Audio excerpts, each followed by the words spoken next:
Hi, welcome to an episode of Beyond the Bowl in conversation with canine nutritionists. Today we're talking to Abid Bhatnagar of Pawllo, who's going to tell us more about his brand, why we should be eating better, and what you can do to make your pet a much healthier baby. Hi, Abid. Hi Ananya, how are you? I'm good. How are you? I'm also doing good. Tell us about yourself. So I'm Abid Bhatnagar. I'm founder and experimenter at Pawllo. Pawllo is my trademark. My company's name is Louis Freddy Pets LLP. We manufacture human-grade products for dogs and cats. Essentially, we cater to the core cause of missing nutrients and missing ingredients that are not available in mass-produced top brand products in the market, and that is exactly what we're trying to solve. This has been a journey for the past decade or more, because I've been in the animal rescue scene for more than a decade, and this all started just before COVID hit. uh, just before COVID hit, I rescued a dog called Louis, a French bulldog who was abandoned by the family in Gurgaon. When I got him home, essentially I was planning to put him up for adoption like I always do. But then the lockdown hit and he kind of just stayed with me. He had abandonment issues and Yeah. he was always trying to run away. His gut and skin were getting affected because he was not feeling comfortable with whatever environment he was in. So I started doing my research on how to make it better for him. I started in my home kitchen during the lockdown days. I started doing an online canine nutrition course, started reading books. Luckily, Amazon did deliver books in the starting of the lockdown. So, Karen Becker's Forever Dog and the online data I could find and the course that I did helped me realize, okay, the products I need are not available in the market. So that is how I started researching and using my own oven, air fryer, and things like that. I started making small batches for my society and community dogs and the neighbors' dogs and everyone. The results were shocking and surprisingly good. Louis actually started eating again. He kind of grasped the idea that he is now somewhere safe, and the that is primarily the reason why I started this, and that's been my So journey. let's track back a little to you are a qualified canine nutritionist. So you studied online. Where did you get your certification I from? did it from coursera.com. Okay. And how long was your duration? Like you've actually studied Yes. to how humans study to be dietitians Yes. and nutritionists. Yes. You've studied to be a professional in dog food. Yes. Yeah. So what is the top tip you would give us from that? Like you need to monitor the micro and macro diet that you're putting inside your dog and cat, essentially, like including omega-3 oil, including glucosamine and chondroitin is very, very essential for the gut and skin health of your dog, and essentially makes your dog's joints better also. So when your dog is growing old, it will really help him in the longer run. So how did you come up with this? I know you talked about Louis and his problems, Yeah. but was that the only reason? But you've been a dog rescuer for a Yes, while. yes. So have you always seen problems occurring with dogs and their health and something that can be combated with nutrition? Honestly, like in the NCR circuit, canine nutrition and feline nutrition is actually missing. Most people actually relate dog to दूध रोटी दे दो and cat को दूध दे दिया या fish दे दिया बहुत है. There's no set pattern that they follow कि what exactly needs to go into their diet. So that has been a gap that I've been eyeing for a while. I'm a second generation entrepreneur, so I'm always searching for ideas to work on. And since I am a designer by my degree, and I've worked in advertising for long, and I've helped brands scale up. So this was something that caught my eye, and I was like, we can maybe build something around it. So when you studied and all the work that you've done, Yeah. what do you think pet parents should really take back from canine nutrition, or like what are the top tips you would give a parent for canine nutrition? Top tips would be include cold pressed coconut oil, include turmeric, include good spices that are available easily in India, like a little bit of black pepper, a little bit of cinnamon. Uh, Include the fundamental vegetables and lentils available easily as fresh produce in India. You don't necessarily have to give meat every day. But it is vital that you give them meat at least twice or thrice a week. Yeah, I was gonna come to that. Like, should dogs and cats be vegan? Cats cannot fundamentally be vegan. Cats cannot be vegan. Yeah, Okay, let's take note of that. they Cats are- cannot be vegan. Yeah, they are domesticated feral creatures. At the end of the day, they are choosing to stay in the house, but essentially they're designed to step out and hunt for their prey. So Okay. they're not designed So, to. how have dogs adjusted over time to be okay with this? See, essentially, when they come from wolves, the whole idea of being a part of a pack has always been with them. And that is why they feel safe with us, and that is why they stick with us. Yeah. And essentially, they have been domesticated over the years, over centuries, I would say, to adjust to whatever we feed them. They do not, they trust us with their lives, but they do not understand what we're feeding is good or bad, right? Yeah, dog will eat whatever you're giving them. Yeah, like especially when it comes to golden retrievers or Labradors, you can feed them anything. They'll probably try and eat coffee also, but they don't know it's Yeah. poison, right? Yeah. So that is something that you need to cater to. Like, understand the basic principle that your dog's diet should have fiber, healthy fiber, a little bit of spices, a little bit of good oil, and as less as possible of milk products. That is not good for them. Avoid curd completely during winters. That sort of a thing. So a lot of these packeted food brands, and we have so many new brands out there. Do you think they're doing anything? Do they have? I mean, we all, as our professional, I think we read labels of every product that we see out there. So what would you say about those packets? Like about the pedigrees, about the drools, even the ND plus and the, you know. See, I would comment on the fact that ND, Purina, and Royal Canin have done their years of research and their product does show results. But there's a certain sense of vagueness when it comes down to reading the label. You do not really understand what they're putting and what byproducts are going into the product. So, like animal plasma should be avoided, but it's always on the packet. That sort of thing. It's Like, mentioned on the packet that there's animal plasma in all of these foods. yes. Okay. Because they essentially just use the whole meat product and they try and minimize the wastage that they do. Whereas we as Pawllo are trying to source our materials from Horeca outlets, partners like Hyperpure and lots. So probably if you go to a restaurant, you might be eating the same chicken that we're putting in for your dog. So that sort of a thing. And we try and, it's the little things that matter. Like if you're selling chicken feed, that's one of our star products, we make it a point that the nails are chipped. Even though after air drying it, it is very easy to break. It won't, probably will never hurt a dog. But we just want to make You don't sure want to take that risk. Yes. Okay. So let's talk about your products. Why don't you show us what we have here today? So I just got the Bright products today. We Yeah. have more than 36 SKUs. We sell wet food, treats, toppers, shampoos and perfumes. And like this product was actually an accident. Okay. So It's a crunchy prawn. yeah, That's what we're looking at. yeah. And okay, tell us about it. So meat partner, Hyperpure, actually delivered 6 kgs by mistake. And since we had the machinery, we put it in the machine and we just handed out to our cat community of pet parents, and the cats went wild about it. Of course. And then since we did that, we've been selling this like hotcakes. As a non-vegetarian, I can testify to prawn being one of the yummiest foods there is. I love prawns, but I'm allergic to them. Oh, So yeah. that's sad. So this is the only product in my kitchen that I never That you can't participate in making. Oh, Because even if I like touch the raw meat and accidentally like put it on my lips, I'll start swelling up.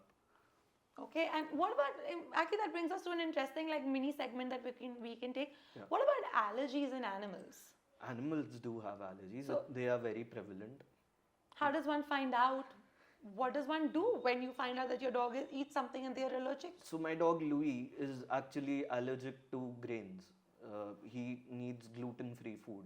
Okay. So identifying that took us a while because we were giving him rice and like lentils and everything. He started developing rashes. Then the main question that you should ask yourself is, what is causing that? You do that, eliminate each ingredient and reach to the fact that what is causing that problem. Once you do, there are allergy tests available. contact your local vet. They will do the test, and you will find out what all is not working for your pet. And just keep your eyes open on the coat, on the ears, around the eyes.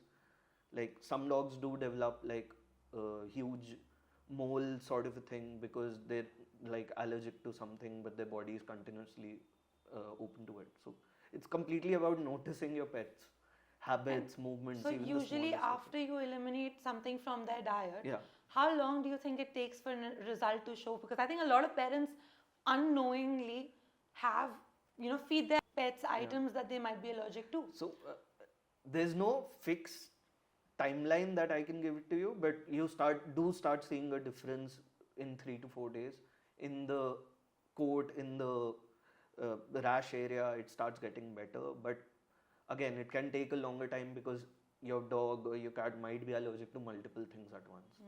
So what is the best way that to go for a test, to go for a wet Go for test? an allergen test. Okay. That's the safest bet.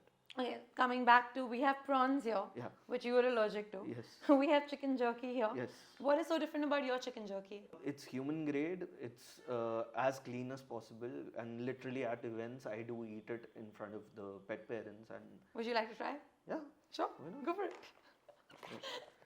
I actually make. So does the drying and all, does that make a difference in the product? So it and- releases the natural salts already there in the chicken. Okay. So there's this product we make, chicken chips. Okay. It's essentially jerky diced into what do you call it, smaller cubes. Yeah. So whenever my friends come over for a drink or something, I chop up some onions, tomatoes, put a little lime in it, sprinkle some salt, pepper, and it's That's one of a the very best snacks interesting ever. hack, huh? And it's actually tasty, dude. Yeah. Ooh, I like the crunch of that. That sounded very, very, very nice. Yeah. So essentially, all my products like. I would love to see some big brand do that. I would love to see the owner of Pedigree pop a Pedigree. I would love to see that too. That would be good competition. That is excellent. Okay, and what about this? This is peanut butter. Actually the top selling product that we have for peanut butter on the Pet Belly as well. Yeah. Which is peanut butter with flaxseed. Yes. So why put flaxseed in? I think most brands just sell peanut butter and they keep trying to stress that this doesn't have xylitol, this is clean, this is just pure peanut butter. Why would you add more things to it? Because flaxseed as a condiment is the most beneficial for dogs. It can actually increase their lifespan also. It's that good for their gut and skin.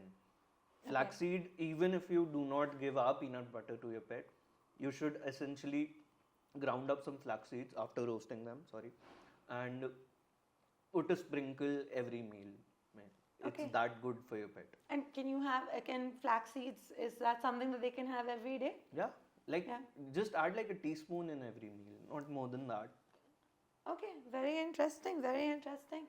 So, if you had to give one piece of advice to pet parents of puppies so that they start young, what would you give? What is that one vital piece of information that all pet parents should have? It all comes down to the micro and macro nutrient level understanding. It should be a balanced meal.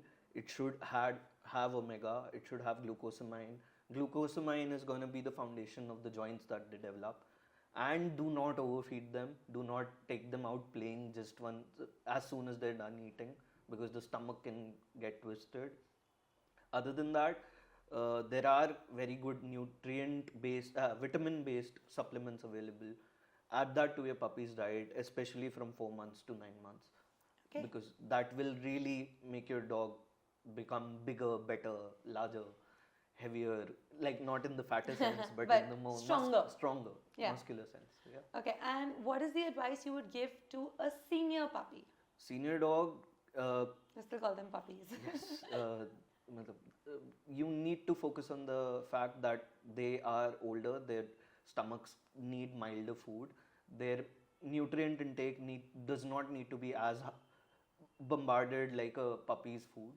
So just focus on giving them good home cooked meals or Pawllo wet food because it's as good as as in like a home cooked meal. Of course. So these are the things, like just focus on the fact that they're getting a lot of chicken feet as a snack. At least I would say 6 months of a year you should give your dog at least 1 or 2 pieces a day, because that is the time when their bones start shivering a little It's the small things that you start noticing. Avoid tomatoes like crazy. Do not give your dog tomato. Really?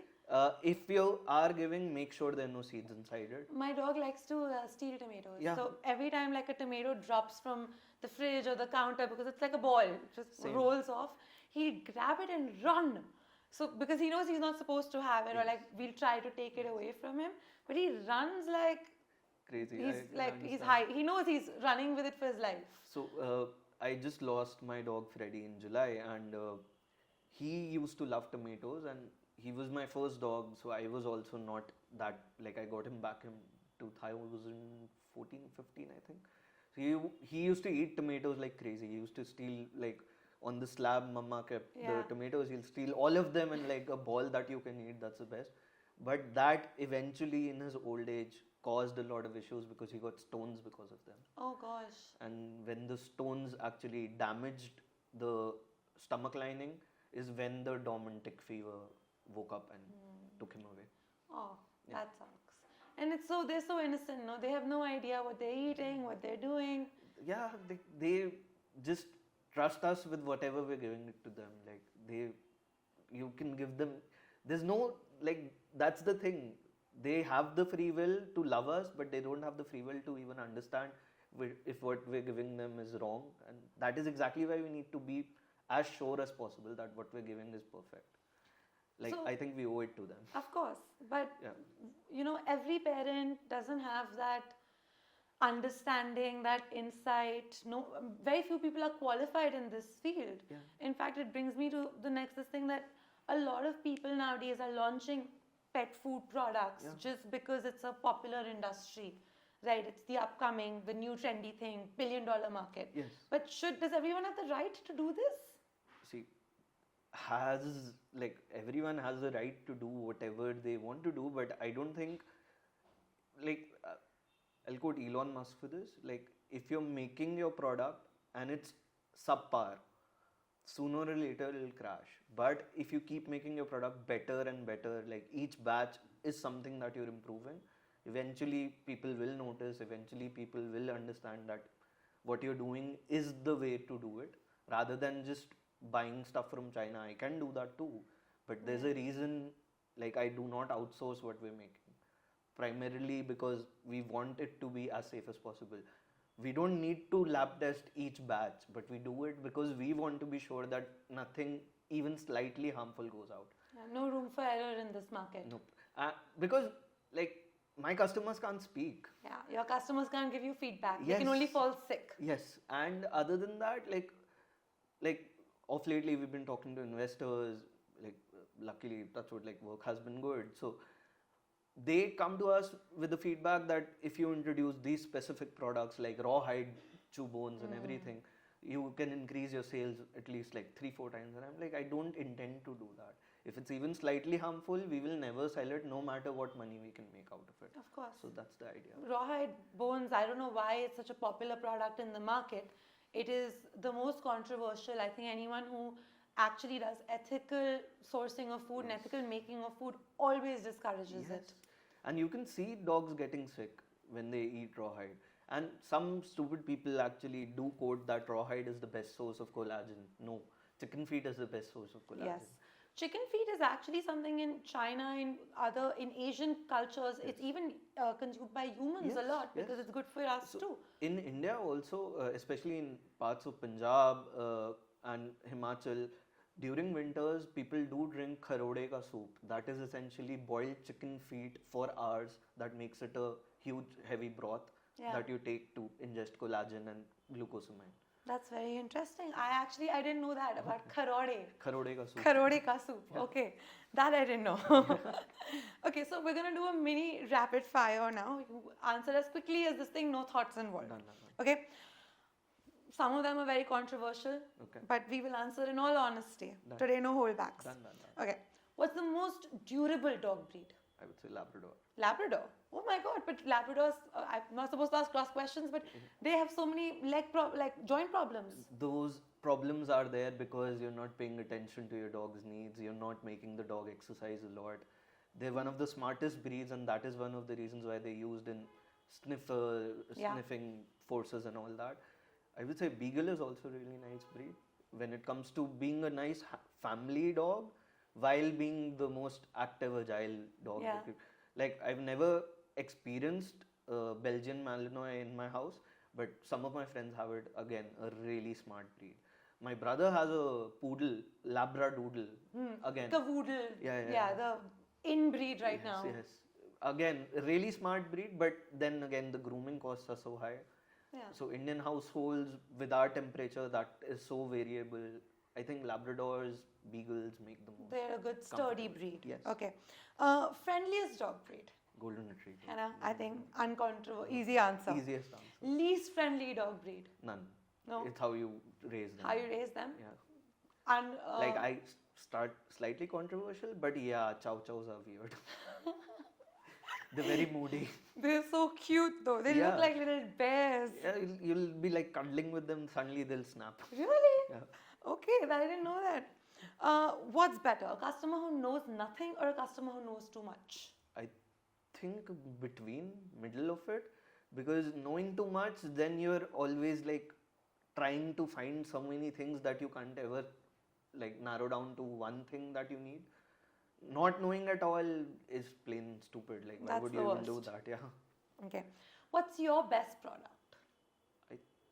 That's hard to say, but I think our cat wet food, especially sardine paste and mackerel, are really good for cats because essentially it gives them the complete nutrition that they need. 1.5 pouch per meal is more than enough. You don't need to feed anything else.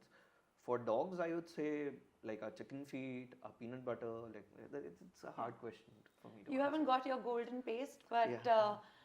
for the golden paste, I think that is one of the products that I'm very interested in always because turmeric, although we put it in our food, but I think wo reh jata hai for a lot of people. High value curcumin based turmeric you can procure. India made grows in Kerala and Ladakh. I source it from Ladakh. There's a specific type called Lakadong turmeric. That turmeric is the highest potency in terms of curcumin. I mostly tell people that golden paste is not something you need to buy from me. That is the easiest recipe to make. You don't need to buy it. You should make it on your own. But it's easier to buy it. Yeah, it is. It is. It sells because of that. But then there are few of my friends who are in the States or in the UK. I actually give them the recipe and tell them buy these things and make this for your dog because it is necessary, especially in winters. Okay.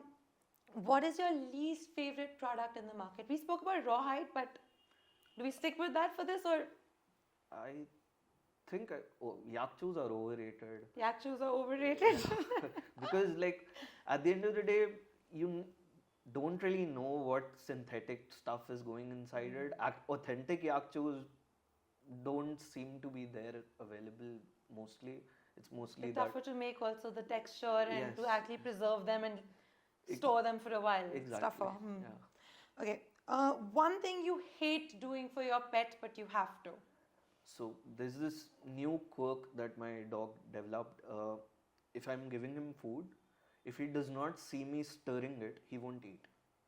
What does that mean? He wants to feel that I'm making his food specially, like I'm mixing things up, I'm adding Sweet. ingredients. So that gets annoying sometimes when I have a meeting to rush to, especially in the morning. But then that's his quirk. One thing you hate doing professionally, but you have to. Don't say this. I don't know. I love doing what I do. You love doing what you do? I Love don't that. hate anything about it. If you had to add one thing to every pet's diet, no questions asked, what would it be? Flaxseed? Flaxseed? Yeah. Okay. Very necessary. If you had to remove one thing from the market, what would it be? I would say rawhide bones. Rawhide bones? Like, no questions. Okay. Even those buffalo ears, that buffalo horns that are flooding these days. Yeah, like, no. Okay. One red flag on a label that parents should watch out for. Animal plasma, xylitol in peanut butter. There are many actually. Like byproducts kya use ho rahe hain. Like if it's essentially a soft chew and it's just tapioca loaded, then you're not getting any nutrients. So that sort of a thing. One myth about pet food that you want to bust today. That pet food needs to be as healthy as what we eat. It needs to be nutrient loaded, and most people say that when you process kibble or processed treats, essentially when you bake them or dehydrate them, you're losing out on the nutrients. But understand the fact that most people have a job to go to.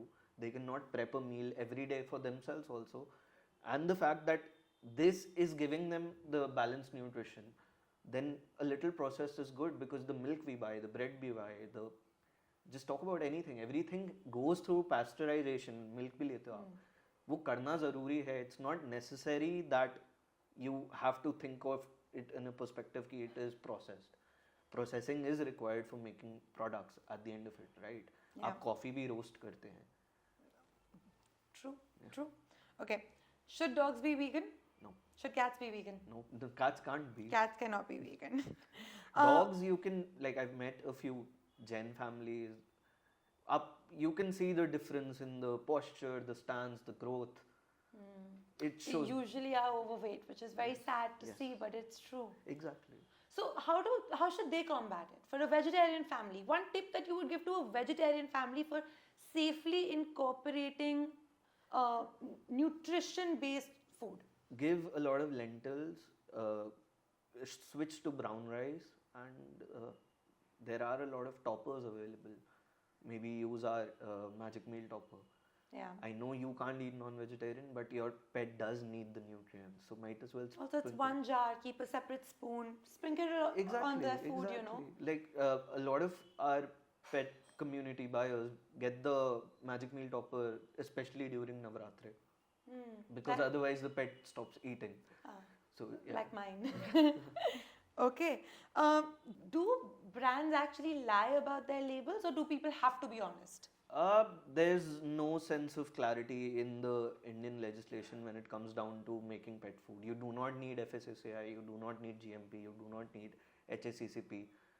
But like Pawllo as a brand has it, because we strongly believe that we want to position ourselves that these products are as good as they get.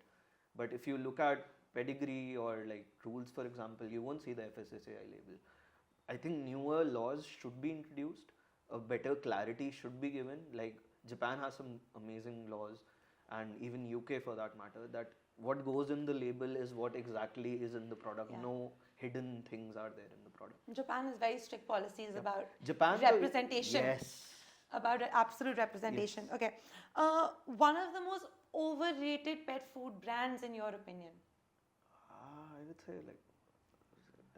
Don't be scared.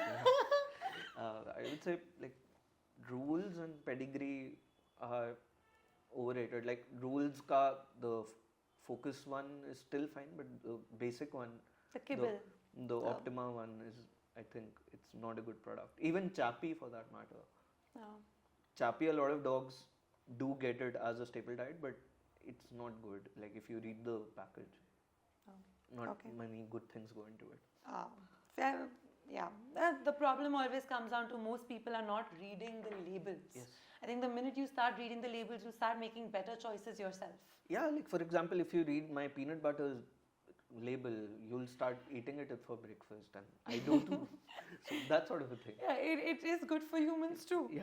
Okay, what is the one thing that vets commonly recommend for pets, but is not something that you as a nutritionist would support?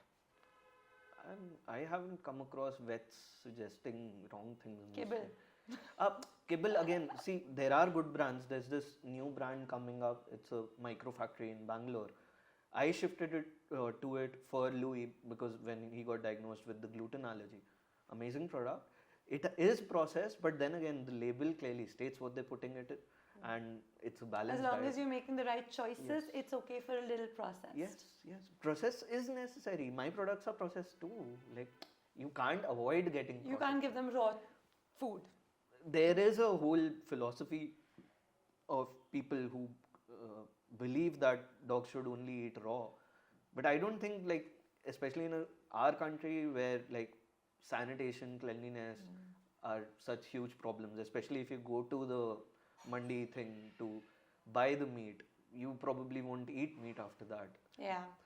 But then वो करना पड़ेगा in order to salmonella होने के chances हैं, आपके dog का gut health पूरा destroy होने के chances हैं. Might as well, मैं ये नहीं बोल रहा आप मेरा product लो, but उसको chicken तो boil करके दे दो. Of course, fair. That makes sense. That makes a lot of sense. Anything else you'd like to share with our audience today? Not really. Just every dog and cat out there, I said hi and like. And lots of love from Pawllo. And Louis and Freddie, this one's for you. So, yeah. Okay, wrapping up our episode with Abhits today from Pawllo. Thanks for watching. Stay tuned with the Pet Belly to know more about what's good for your pet, and hopefully you'll be shopping from our Pawllo range on the Pet Belly.